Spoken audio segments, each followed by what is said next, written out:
കണ്ടസ്റ്റൻസിന്റെ ആത്മാർത്ഥത കൂടിപ്പോയോണ്ടാണോ അതല്ലെങ്കിൽ big boss കൊടുത്ത ടാസ്കിന്റെ കുഴപ്പം കൊണ്ടാണോ വന്ന ദിവസം തന്നെ ബിഗ് ബോസിന് ഒരു പണി കിട്ടിയിരിക്കുകയാണ്. മറ്റൊന്നുമല്ല, എല്ലാ മത്സരാർത്ഥികളെയും വിളിച്ച് നിർത്തിയിട്ട് ടാസ്ക് താൽക്കാലികമായിട്ട് മരവിപ്പിച്ചിരിക്കുകയാണ്, നിർത്തിവെച്ചിരിക്കുകയാണ് ബിഗ് ബോസ്. കാരണം എന്താണ്?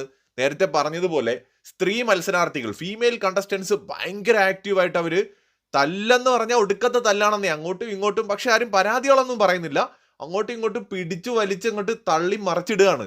ഈ ഒരു ബാൻഡ് സ്വന്തമാക്കുന്നതിന് വേണ്ടിയിട്ട് അവരവരുടെ 100% കൊടുത്ത് ഗെയിം കളിക്കുകയാണ്.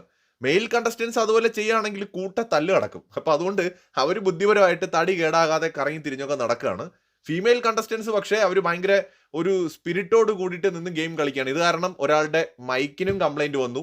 അപ്പോൾ ഇങ്ങനെ ബിഗ് ബോസ് ഒടുവിൽ ഇപ്പോൾ വിളിച്ചിരുത്തിയിട്ട് പറഞ്ഞിരിക്കുകയാണ്, തൽക്കാലം ആ ഒരു നിർബന്ധിതനായിരിക്കുകയാണ് ഞാൻ, നിങ്ങൾ അതുകൊണ്ട് ഇതിനെ കണ്ടിന്യൂ ചെയ്യരുത്, ഇനി ഒരു അറിയിപ്പ് ഉണ്ടാവുന്നത് വരെ എന്ന് പറഞ്ഞിരിക്കുകയാണ്. അങ്ങനെ താൽക്കാലികമായി ഈ ബാൻഡ് തട്ടിപ്പറിച്ചുകൊണ്ടുള്ള ഗെയിം ബിഗ് ബോസ് മരവിപ്പിച്ചിരിക്കുകയാണ്. കൂടുതൽ ലൈവ് അപ്ഡേറ്റുകളുമായി വീണ്ടും കാണാം.